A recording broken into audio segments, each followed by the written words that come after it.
My sisters and brothers, I greet you all with the love and peace of the Lord. I invite you to meditate together with me on the Holy Word of God of 16th March 2023. The pivot, walk and prosper. The indicative of our reflection, there is still an abundance of good. This is truly the divine presence, but it needs openness and readiness to see, accept, and experience. God constantly invites us to keep our eyes wide open to see God's love and power.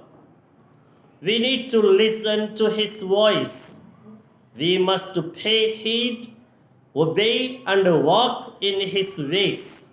But instead, very often, the opposite happens, as in the case of the Israel. We may walk in the hardness of our evil hearts and turn our backs to God. We may stiffen our necks and not pay heed and obey God's messages and messengers. We may refuse to take correction. Faithfulness may disappear and the word itself may be banished from our speech. This is truly evil perversion. This is what we see in the gospel. A mute man's speech is restored. This is clearly a mighty sign of God's holiness and the power of God resident in Jesus. But the unbelieving Jews stuck to the hardness and stubbornness of their evil hearts. They refused to see God's mighty intervention. They refused to accept God's power.